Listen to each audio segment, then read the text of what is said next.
My name is Autumn Miller. I am 33 years old and I live in Denver, Colorado. I work as an accountant for a small construction company, a job that looks stable on the outside but drains me completely. Every week I put in at least 55 to 60 hours, buried in endless numbers and reports. My paycheck covers rent for a 2-bedroom apartment on the outskirts of the city, food and bills, but I never feel secure. A single unexpected expense like car repairs or medical costs can throw me into chaos. I have grown used to financial pressure, but what exhausts me more than money is my family. My parents divorced when I was 13. Just 2 years later, they both remarried and built separate lives. I am still their daughter, yet sometimes I feel like nothing more than a faint shadow in the new family portraits they painted. My father, Richard Miller, teaches chemistry at a high school. After the divorce, he married Elaine, a real estate agent. Elaine is well known in the family for her flashy lifestyle, closets filled with designer brands, vacations in Miami or Las Vegas, and her constant air of superiority toward anyone who doesn't match her luxury standards. My father has been drawn deeper into Elaine's whirlwind of spending, living beyond his means, but whenever it comes to supporting me, he always shakes his head, saying he doesn't have extra. My mother, Margaret, remarried too. Her husband, Harold, owns a small business and is far wealthier than my father, but notorious for being tight-fisted. He measures every expense and believes every dollar must yield a direct benefit. Their suburban home is large and comfortable, yet I never feel it belongs to me. In Harold's eyes, I am simply my wife's daughter, and therefore his responsibility toward me is practically non-existent. I have a younger sister, Emily, 29, the golden child in my mother's eyes. She studied at a prestigious East Coast university, earned a master's degree and married Daniel, a surgeon at a major hospital in Chicago. They live in a spacious house with 2 adorable children. Emily is always praised as successful, the family role model. Meanwhile, I am constantly compared and belittled, even though I have quietly shouldered financial burdens whenever the family needed help. My older brother, Michael, 35, is another story. He is smart and charming but has never held down a steady job. From sales to failed startups, he often ends up drowning in debt. His habit is to call me in the middle of the night, crying and begging for a few $1,000s to get through a tough time, promising to repay me. But then he disappears only to return when the next crisis hits. My mother's side of the family is just as complicated. Aunt Martha, my mom's younger sister, is the only person I truly feel I can trust. She works as an elementary school teacher, lives in a cramped apartment, and drives an old Toyota that rattles every time it starts. Even without much money, she always shows up when I need her, whether to take me to the hospital or simply listen when I need to talk. In contrast, Aunt Ruth, my father's sister, always acts superior. She married a wealthy husband and since then has looked down on anyone who doesn't meet her standards. At every holiday gathering, she throws in snide remarks. "Autumn, when are you going to move out of that tiny apartment and think about a proper house?" Her son, Ryan, inherited her entitlement but none of her success. He has a gambling addiction, drowning in debt, and the family pretends not to notice. I once drained my entire savings to help Michael go to rehab, only to discover he never even stepped inside the center. I charged part of Emily's extravagant wedding to my credit card, with her promise to pay me back after the honeymoon, but more than 4 years have passed and not a single dollar has returned. Even my father, when his roof leaked after a storm, I scraped together a few $1,000s to help him. Yet just a month later, I saw photos of him and Elaine vacationing in Mexico, cocktails in hand, smiling brightly. Those financial scars have eroded my trust. I still work hard, still try to save, but deep down I carry the fear that my family only sees me as a walking wallet. The only person who knows the full extent of how I've been taken advantage of is my best friend Rachel, a nurse I met in college. Rachel understands what I endure and is always the one who pulls me back whenever I feel like giving up. An endless loop of exhausting work, constant bills, and disappointment from the very people who should have been my support has trapped me in a cycle I cannot escape. My 33rd birthday fell on a Friday, right after another grueling workweek. My boss had just smiled and accepted the credit for a financial report I had spent sleepless nights completing. I walked out of the office feeling hollow. No one at work remembered my birthday and there was no family dinner waiting for me. On my way home, I stopped by the familiar convenience store on Colfax, where the old owner, Gus, always greeted me with the same line, "What's new today, Autumn?" I forced a faint smile and handed him a $20 bill. "Give me a few lottery tickets. It's my birthday, I feel like taking a risk." Gus chuckled, slipped me a stack of tickets and said, "Maybe this will be your surprise gift." Instead of letting the machine pick numbers as usual, this time I wrote my own sequence. I chose my mother's birthday, 5 my father's, 14 Emily's, 22 Michael's, 27 Aunt Martha's, 8 and finally the day I met Rachel, 11. 6 small numbers meant only to comfort myself, unknowingly became the turning point of my life. That evening I ordered pizza, opened the bottle of wine Rachel had given me, and turned on the TV just to fill the silence of my apartment. At exactly 8 p.m. the lottery results were announced. I held the ticket without hope, already used to disappointment. Then, 5 appeared. My heart skipped. Next was 14. I held my breath. 22. 27. 8. And finally 11. I froze, the wine bottle slipping from my hand, spilling across the wooden floor. The 6 numbers matched perfectly. I grabbed my phone, checked the official website, and there was no mistake. I was the sole winner of a $52 million jackpot. After taxes, that meant about $31 million. For a woman who had just been worrying about paying the electric bill, it was beyond comprehension. I didn't sleep that night. Instead, I scrolled through stories of past lottery winners. What I found were not fairy tales but tragedies. Friends turning away, families ripped apart by greed, winners bankrupt within a few years. Some even lost their lives to people who coveted their wealth. I shuddered, realizing that if this secret got out, my family would descend on me like starving wolves. The very next morning I called and booked an appointment with a financial attorney, Philip Harris, a man in his 50s with salt and pepper hair and sharp yet kind eyes. When I slid the ticket across his desk, he only raised his eyebrows slightly before nodding. "You came to the right place. The most important thing now is silence and a solid plan." We spent 2 hours discussing. Philip explained how to set up an anonymous trust to claim the winnings, how to diversify investments so the money would hold its value, and how to protect my identity. "The biggest mistake winners make is showing off too soon. Once the word spreads, you'll never know peace again," he warned. I nodded, cold sweat running down my back. I had never held anything this big in my hands. All I could do was write down every word, trying to keep my emotions under control. For the next 2 weeks, on the surface, nothing changed. I still went to work. I still drove my old Corolla each morning. But behind the scenes, a new world was being built.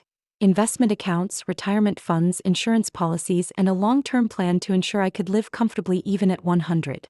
Sometimes, alone in my tiny apartment, I wanted to scream to the world that I had finally broken free from financial fear. But then I remembered Elaine's mocking words when she once told me I'd never be like Emily.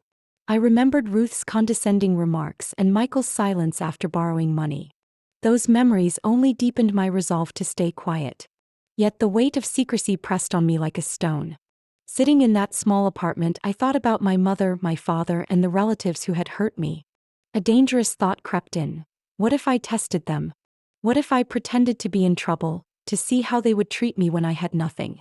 If they chose to help without knowing what I now had, I would finally know who truly valued me. The idea grew stronger, like an underground fire spreading through me. I hadn't decided yet, but deep inside I knew I was about to do something bold. A test that would strip away the mask from the Miller family. When all the legal procedures with attorney Philip were finalized, I officially became a woman who could live comfortably for the rest of her life. Yet instead of pure happiness, I felt uneasy. Lying awake at night, I couldn't stop thinking about my family. I remembered Elaine's eyes scanning me up and down, Ruth's smirk, and Michael's desperate messages that always ended in silence. If news of my lottery win ever leaked, they would swarm around me like vultures circling a carcass. That was when a bold plan took shape. I wanted to test them. I needed to know if one day I hit rock bottom, who in my family would truly reach out their hand.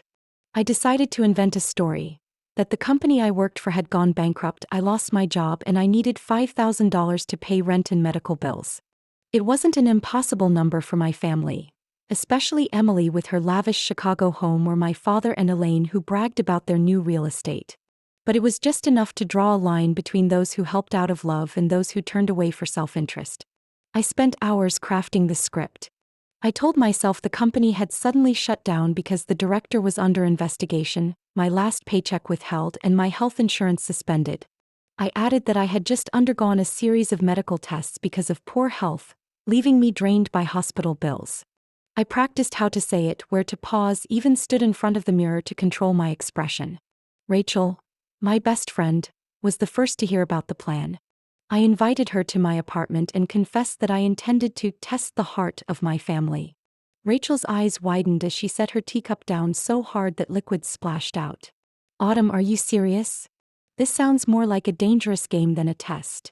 I need to know the truth, I said firmly. I've drained my savings for them again and again. If I were truly in trouble, would they stand by me?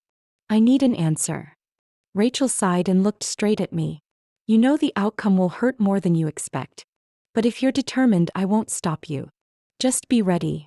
That night, I opened a leather notebook and wrote down every name.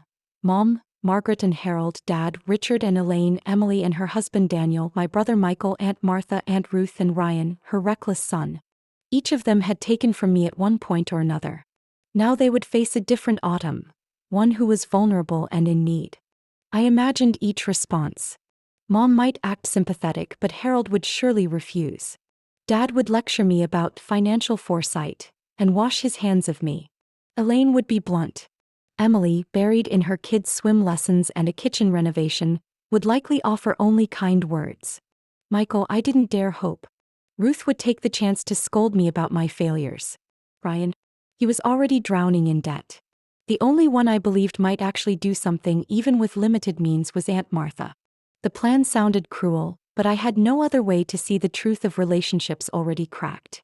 I didn't want to live forever with the fear that my family only saw me as a walking wallet. The next day, I met Philip again to make sure every cent of my money was fully protected. After hearing me out, he frowned but didn't object. You're searching for truth. Just remember, sometimes the truth comes in the harshest reactions. He reminded me to keep all important documents in a safe so no one could ever trace my secret. That night, I sat in my quiet apartment, the old Corolla parked downstairs. Outside my window, Denver's autumn air was crisp and cold. I clutched my phone tightly. With one call, the plan would begin. I knew that after this test there would be no turning back. Whatever illusion of love my family had might shatter completely, revealing the truth I'd long suspected. I took a deep breath, opened my contacts, and saw Margaret, Mom, glowing on the screen. My finger trembled. This would be the opening move, the moment to find out how the woman who gave me life would react when I said, I need $5,000 or I'll lose this apartment. Yes. A gamble of the heart. And I was ready to roll the first dice. I took a deep breath and called my mother. Her voice came through, slightly rushed as if she were busy. I carefully laid out the story I had prepared. The company shut down, my last paycheck withheld, medical bills piling up. I forced my voice to tremble, trying to sound desperate. Oh my goodness, Autumn, my mom exclaimed. That's terrible. But have you tried applying for unemployment? Or asking your father? Harold and I are still paying off the vacation house in Montana. Our budget is really tight. I bit my lip. She never said no, but every word pushed the responsibility onto someone else. Maybe try Emily. Daniel's a doctor, surely they can handle it better, she added with a falsely soothing tone. I whispered, yes, I understand. But inside I knew she would do nothing more. The next day I met Dad at a small cafe near the school where he taught. As soon as we sat down, he frowned. You look exhausted. What's going on? I repeated the story, including the $5,000 I needed. Dad set his coffee down, slowly drumming his fingers on the table. Autumn, how many times have I told you, always keep at least 6 months of savings? This is a hard lesson you need to learn. I forced a smile. But Dad, I've tried everything. I just need help this once. He shook his head firmly. Elaine and I are preparing for retirement. We can't spend carelessly. Take this as a chance to change your lifestyle. Elaine cut in sharply. We have no obligation to finance you at your age. You need to learn true independence. I nodded, swallowing the lump in my throat. Next was Emily. I drove nearly 2 hours to her suburban home where the lawn was neatly trimmed. She hugged me, eyes wide as I told the story. Oh my gosh, sis, how did this happen? She pulled me into the kitchen and poured a latte from her sleek coffee machine. My heart flickered with hope. But when I mentioned the $5,000, she hesitated. Sis, this is really tough timing. We just bought a new SUV for the kids and remodeled the bathroom. I'll have to check with Daniel, he manages all the finances. I sat in silence. She quickly added, if you need, you can stay in our guest room. We'll tidy it up. I nodded, already knowing I would never accept. As for Michael, I didn't want to call but couldn't skip him. I texted a brief version of the situation. An hour later he replied, that's rough. I'm strapped too. I'll help when I can. Then nothing. When I called, the phone rang and went to voicemail. In the following days, my texts went unanswered. The same brother who once wept begging me for thousands of dollars now couldn't spare a few minutes to listen. I tried my luck with Aunt Ruth. After hearing me out, she gave a short, cold laugh. I told you to choose a stable job instead of that tiny company. Now you see the result. Adults must take responsibility, Autumn. Her voice cut like a knife, not a single word of comfort. Ryan, her son, acted eager. Don't worry, cousin, I'll help. I'll pull it together this week. But when the day came, he made excuses, then disappeared. I knew he never meant it from the start. I closed my list, heart heavy as stone. Every person I had once helped. Now they either made excuses, criticized, or vanished. I thought I had braced myself, but each cold response still stabbed at my heart. One afternoon, as I sat silently on my sofa, the phone rang unexpectedly. It was Aunt Martha. She hadn't even been on my list, but somehow had heard from my mom. Autumn, are you all right? I heard you lost your job. Her voice was full of worry. I choked out, I'm trying to get by. She didn't press, only asked me to meet her at a small diner nearby. The next day I went. She was the same as always. An old sweater, silver hair neatly tied back, her gentle smile. After a few caring questions, she pulled an envelope from her purse. I have $3,000. I know it's not enough, but at least you can cover rent this month. If you need, my little apartment always has space for you. I froze. I knew her teacher's salary barely covered her own needs, and she still had to pay for her diabetes medication. I shook my head. And I can't take it. You need this money yourself. But she pushed the envelope toward me. Family helps each other. You've given so much to everyone else, now it's my turn. I looked at her thin, worn hands and emotion surged in my chest. The wealthiest, most comfortable ones found excuses, while the one with the least, struggling herself, gave the most. That night, alone, I opened the envelope. $3,000, nearly all her savings. I cried not for the money, but because the truth stood stark before me. Only Martha loved me without condition. I closed my journal, a new resolve burning inside me. This test was over. I finally had the answer to the question haunting me all these years. In the Miller family, who was truly my family. And now I was ready to take my next step, but not in the way they would expect. That night I couldn't close my eyes. The envelope Aunt Martha had given me still lay on the table, a quiet reminder of the stark difference between her and the rest of the family. I knew I couldn't keep lying to her. The only person who had been genuine with me deserved to know the truth. The next day I invited her to my apartment. She walked in carrying a small bag of toast and a jar of homemade jam.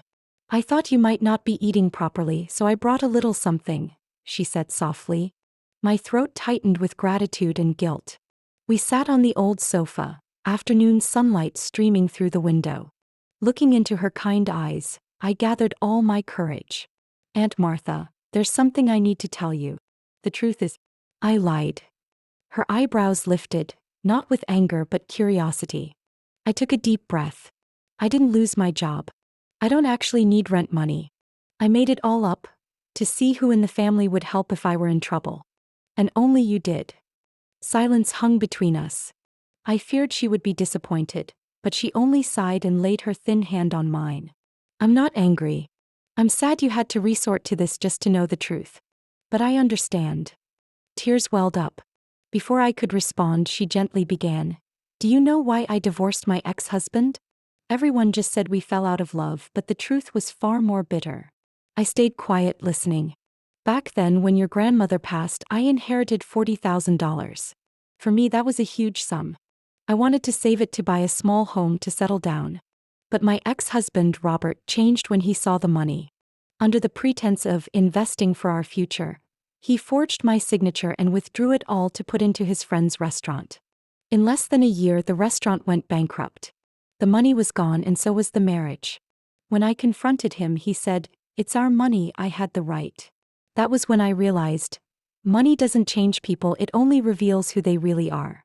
Her voice shook, but her gaze was steady. Autumn, you've seen it yourself. Who cares who only sees you as a wallet? It's clear. Never forget, money can buy many things but never sincerity.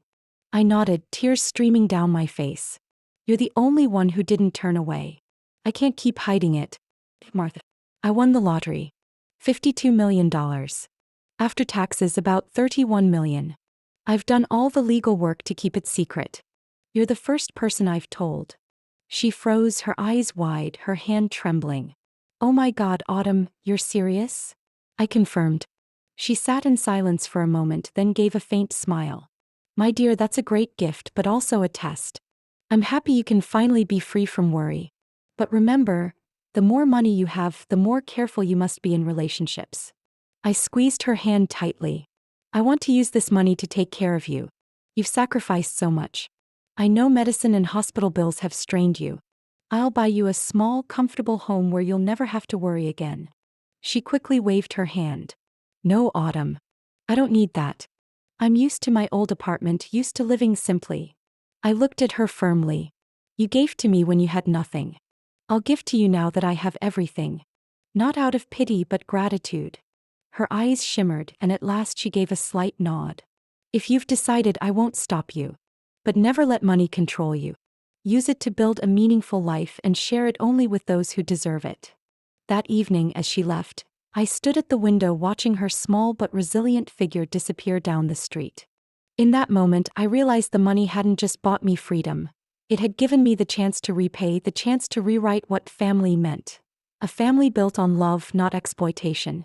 A week after my conversation with Aunt Martha, I made a decision I never thought I'd have the courage to make. I summoned the entire family to my small apartment. I typed a short message to each of them. This Sunday, 5 p.m., come to Autumn's place. There's something important to discuss. I offered no explanation. I knew curiosity would make them come. On the appointed day, they filed in one by one. My mother, Margaret, arrived with Harold, both looking reluctant. My father, Richard, wore an old button-down, while Elaine carried a brand-new designer purse.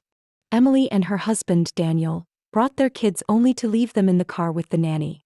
Michael showed up last, disheveled, reeking of alcohol.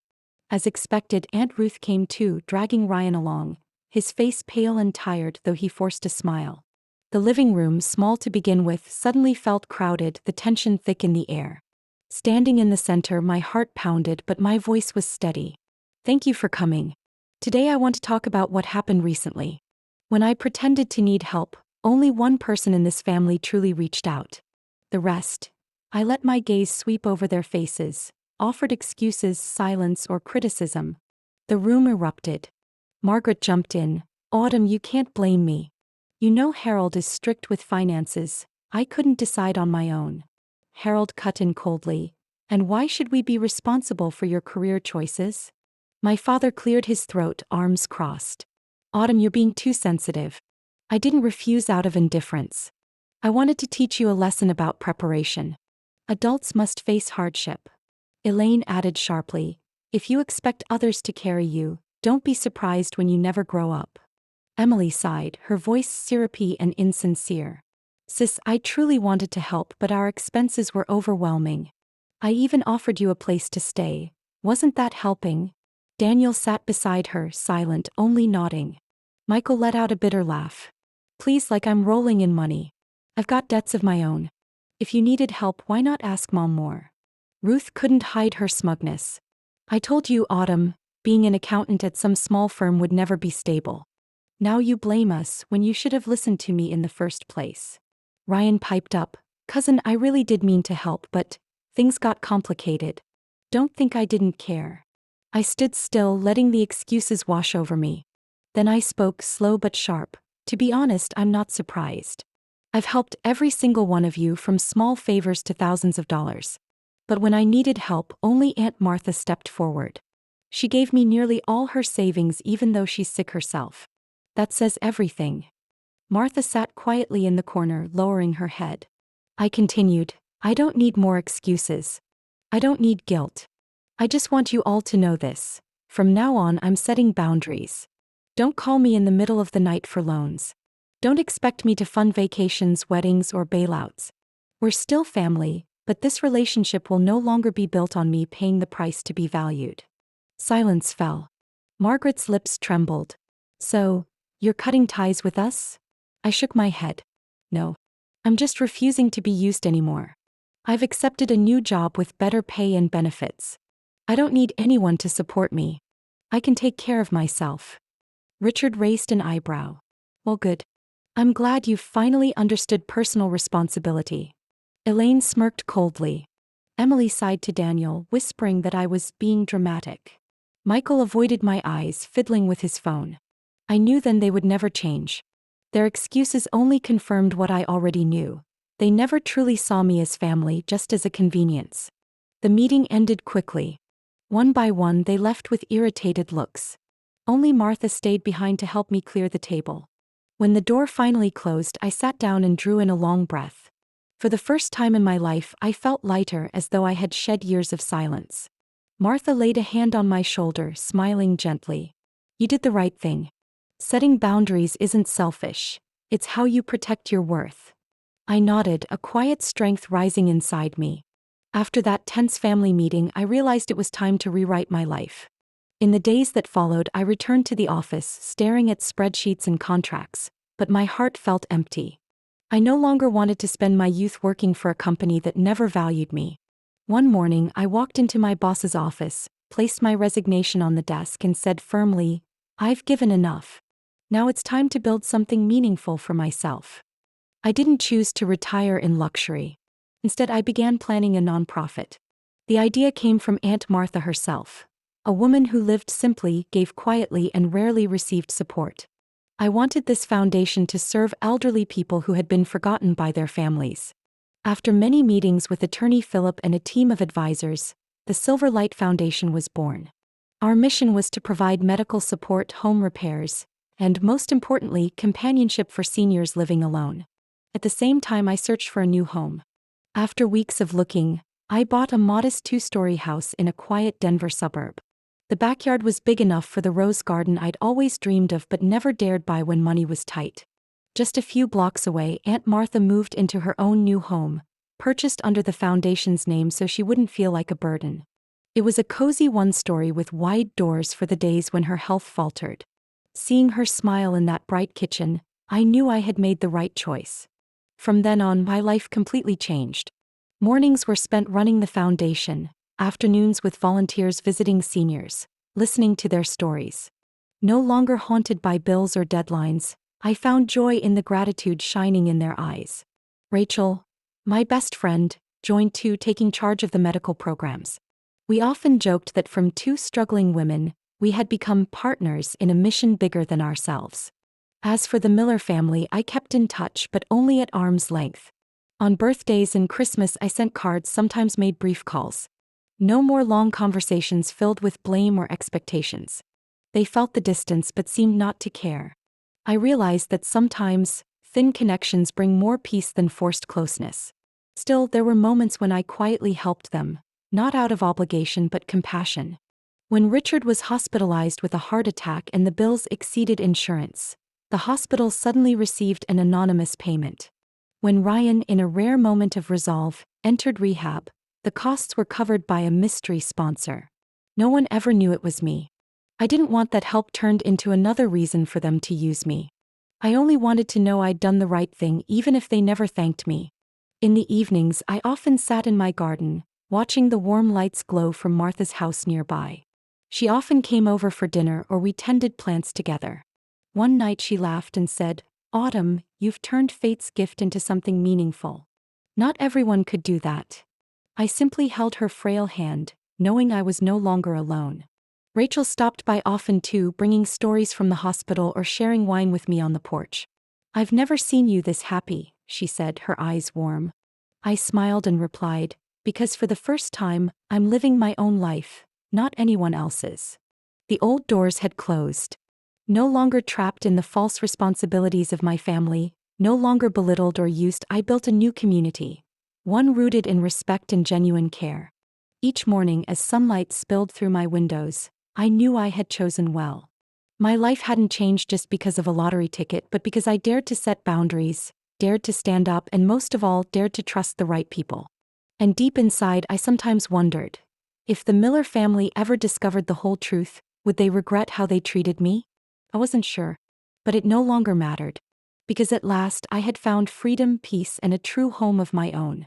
1 year later, as I sat on the porch of my new home, watching the rose garden sway in the evening breeze, I realized the journey behind me had given me a lesson no check could ever buy. The lottery ticket had changed my life, but what truly transformed me wasn't the lucky numbers. It was the raw truth it revealed. The Miller family stayed the same. Emily occasionally sent photos of her children at lavish birthday parties but rarely asked how I was. Richard and Elaine continued their act of living well, posting vacation pictures while complaining about medical costs. Michael vanished until he needed someone to listen to his debts.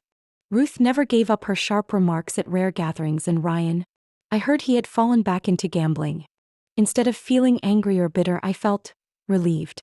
Because now I no longer expected anything from them. I no longer wondered if I was worthy of their love. The lottery hadn't changed anyone's nature. It had only clarified what was already true, that to most of my family my worth was measured only by the money I could hand over. With Aunt Martha and Rachel, I saw something entirely different. Martha gave me nearly everything when I had nothing to offer back. Rachel listened to every frustration I poured out, never asking for anything in return. People like them taught me that the true value of a relationship isn't in the numbers in your account, but in who will still hold your hand when you have nothing left but yourself. I'll never forget one moment when the Silverlight Foundation held a gathering for local seniors. An 82-year-old woman, her hair snow-white, gripped my hand and whispered, "Thank you. Not for the money, but because you reminded me I still matter." Her words made my heart tremble. In that instant, I understood. Happiness didn't come from winning the lottery, but from how I chose to use that gift to create meaning. Sometimes I think if I had announced my win, maybe my family would have suddenly become more loving than ever. But then I'd never know who was genuine and who was there for the money. The test I gave them, harsh as it was, gave me the most precious freedom. Freedom from illusions. One autumn evening, Martha sat beside me on the porch, her eyes glimmering under the light. She said softly, "Autumn, you've used the money in the right way. But more importantly, you've learned to see what's real and what's not." I squeezed her hand and replied, "I finally understand, Aunt. Money doesn't change people. It only reveals who they really are." I believe if anyone hears my story, they'll understand that wealth is not the key to happiness. The only thing that creates happiness is knowing who deserves to walk beside you on the long road ahead. And that choice, sometimes painful, is the only thing that saves us from toxic ties. I smiled gently, looking toward Martha's little house a few blocks away. I knew I had found my true family, not defined by blood but by unconditional love. Autumn's story reflects a bitter yet valuable truth in real life. Money doesn't change who people are. It simply exposes who truly cares and who only seeks to take advantage. In today's world, many face family ties full of calculation, where love is traded for material gain. But like Autumn, everyone has the right to set boundaries, to seek and cherish genuine relationships. True happiness comes from peace of mind and unconditional love. What do you think about Autumn's journey and the choices she made? Share your thoughts in the comments below. Don't forget to follow the channel for more stories about life, family, and the hidden corners of human relationships.